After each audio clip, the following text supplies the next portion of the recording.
Dude, it was like coming down today too a couple of times. From like a little bit of rain with some sun to all of a sudden, You are no stranger to the weather elements. No, that's true.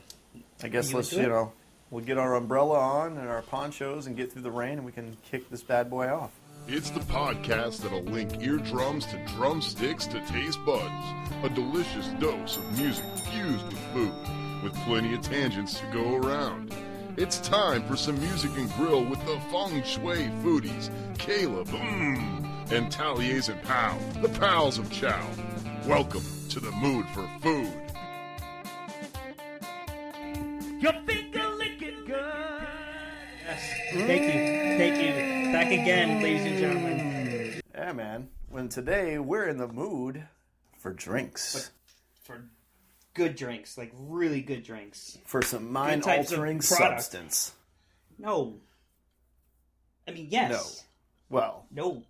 Maybe. Kind of. We're going to have plenty and then we're going to Uber home. No, seriously though. Make sure you get into the right Uber. You know? That's the reason why they give you those things on the phone where you match the plate, the type this of is car. true. It could be right? uber bad for you if you pick the wrong car. Uber bad. Yeah.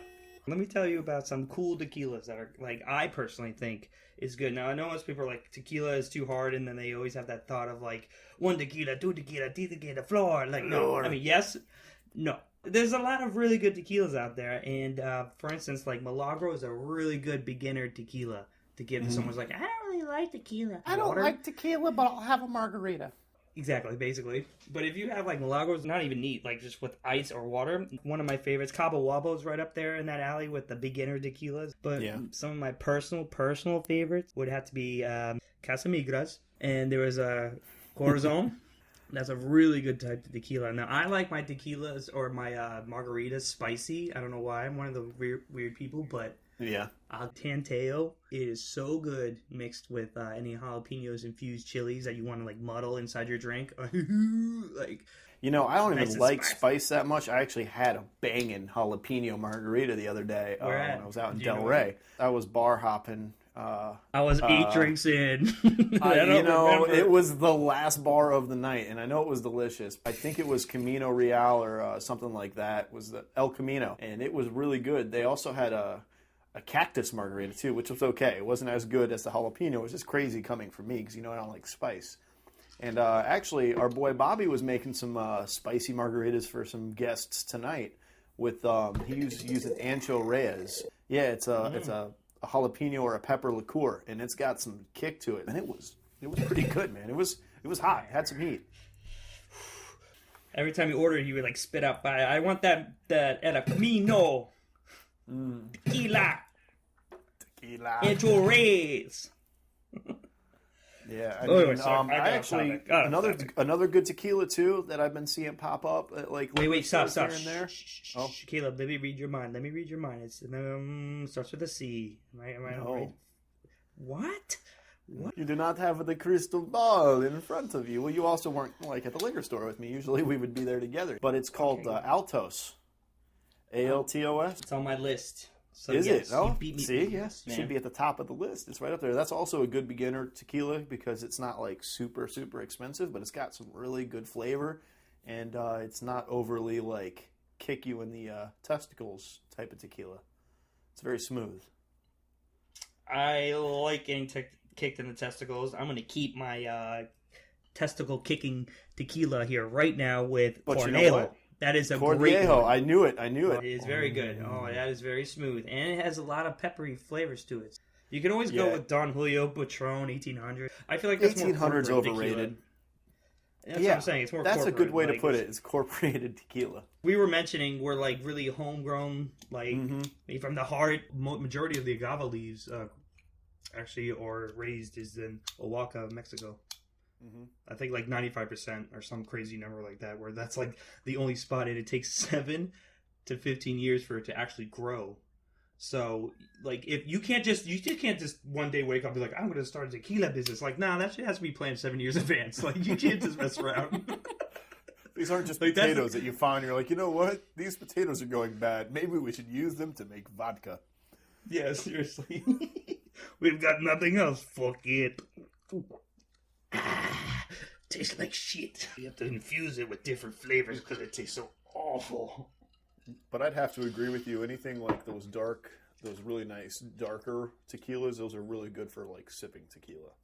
I mean, I've been known to have Patron Silver on the rocks with a dash of lime, watching some live music. But there's nothing wrong with Patron. I'm just saying it's like the local brands or like the people that anything that has that little label where it has the hand printed like inspector number. Mm-hmm. Usually, you're not going to go wrong with anything there where it's like single-handedly inspected and they sign off every bottle. You know what I mean? Like you're getting something that's going to be delicious, and those are really cool because they are different batches. And sometimes you'll have I'll have a bottle. I've had a couple of different bottles of Altos, and then I got a different bottle, and it was like it had a little bit of a different flavor to it. Not like incredibly different, but you could tell like a slight difference because it's a different batch. It is all like really like smaller produced, and it's really cool. Agreed. Completely agree. You know, there's Blanco, which is distilled for like 3 to 5 months or something like that, and then there's Reposado, which is like 6 months and higher, and then there's Añejo, and then that's like a year. I mean, if you're gonna be like hot dogging it, you go on the street, you just throwing out that money like yeah, everyone take some. You know, like if you feel like you're feeling frisky, you can always get a Grand Patron, which is like for $250. That's pretty. There's Rey Sol Añejo tequila, that's $400, and that has a really cool bottle. That's like it's shaped like a sun. You can always go 1800. Colección Tequila. It's like distilled for 5 years. I hear That's when they first started the company. It's the original cask. They haven't opened it yet. Oh, God. It's our 30-year aged. Oh, God. Where'd it go? Lick the ground. All right, I'm going to butcher this one. This bottle is $2,000. It's called Barrique de Pociono Porfirio Tequila. I just wouldn't drink that tequila, and it's worth $2,000. It looks like a dick. So if you're into that thing, what? Yeah, I am so lost. The bottle looks like a cock with balls. It's a phallic symbol. So I'm just warning you. That's all it is. It's just a warning. Somebody may love it. Well, what are you drinking right now?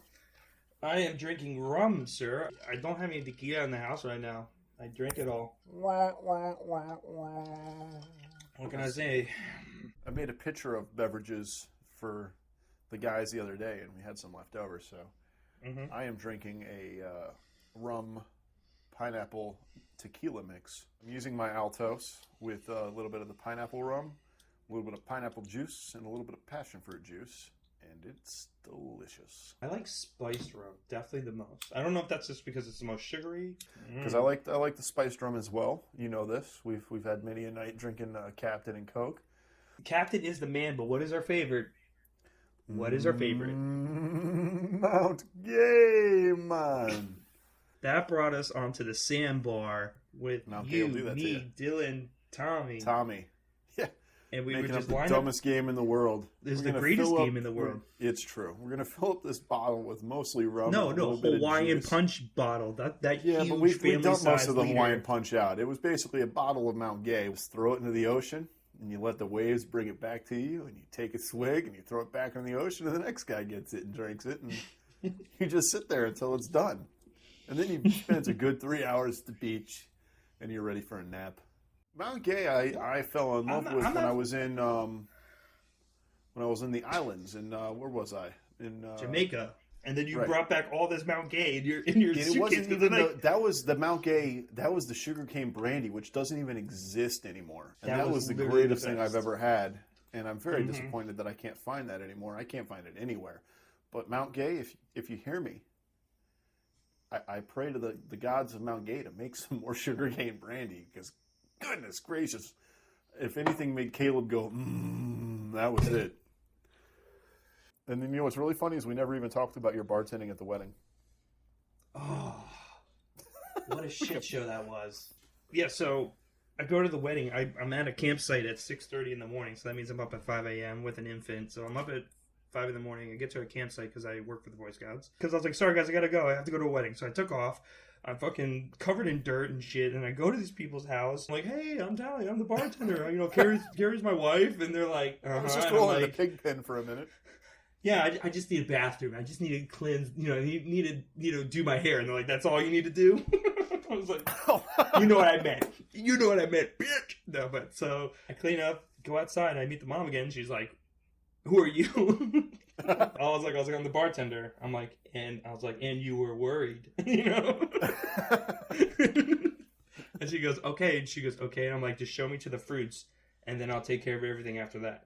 So I got there at 3:15, got ready. So it was like 3:25, got out there, cutting up the fruit. People are already coming in, and the wedding is going to happen in like 20 minutes. And people coming up like, can I get a drink? I was like, oh, hey guys, welcome to the wedding. I was like, I just opened up. What can I do for you? They're like, can I get like a rum? I don't know where anything is. And they have to grab their own glass and bring it up to me. And I didn't even know that was a thing. The ceremony's done, and now it's a reception time. And basically, the ceremony's done in their backyard, so there's no. It's right after. There's no breathing time. No, it's just all of a sudden. No. Boom! 120 people. I'm so thirsty. 120 people. I looked at it. I was like, "What the hell am I gonna do?" But and also this bar is also very small. These people believed in Peter Dinklage. Like, I'm talking like I couldn't even move across the way and like open the fridge fully, or the ice was put in a cooler and the top of the lid stopped after maybe less than a foot space. So I'm scooping blindly. Dude, it was the struggle was real because it was a small bar, and it was, it's an awesome bar. It was a great bar. Like, it was beautifully made with mahogany wood, polished, everything. Wasn't necessarily set up for 120 guests. That's what I'm going for. So thank you. So yeah, it was a beautiful bar, but it's set up for that? No, not in the slightest. So, I was in the hole. 140 people waiting in line, all margaritas, nothing pre-made, everything handmade, and plus somebody wanted a Manhattan. I was like, God damn it, someone actually wants this? So I made it wrong because I panicked. It was a black powder Kentucky bourbon, which never had before, but people seem to really dig it, or unless there was nothing else. But there was another type of like Woodford type. I can't remember the name because everything happened in a blur. 120. Yeah. But so you're still having nightmares about it. Of PTSD. But I was having a great time though. I mean, everyone was mad chill. Everyone was like, take your time. People were dropping 20s on me. So what else did I do? I put the bourbon in, I put the bitters in, I muddled the cherry in the thing, but now I realized I'm making an old fashioned. You made an old fashioned for a man. I made an old fashioned. Like, fuck it, this is good. He's like, this shit's delicious. Yeah, this is the best thing I've ever had. But they kept coming back. They asked for 4 more. Like 4 more of your Manhattans. And people were drinking it real fast. The groom's like, give me 8 shots. I'm like, all right, buddy. Where? He was like, oh, I gotta get a glass, don't I? I'm like, it's your wedding, buddy. You want to just open your mouth? Because I got you. They got like 12 other bottles of this shitty tequila. So I'm like, man, this was distilled in Jose's tub. Who gives a shit, man? But, that's all the time we have today. I'm going to drop the accent. But next episode, we're going to have bourbon. Yes. We're going to have whiskey. Yes. We're going to have vodkas. Oh, so much to talk about. Right. Until next time, I'm Caleb. I'm Tally's pal. The Pals of Chow. Mm-hmm. Eat well and feel good. Bye now.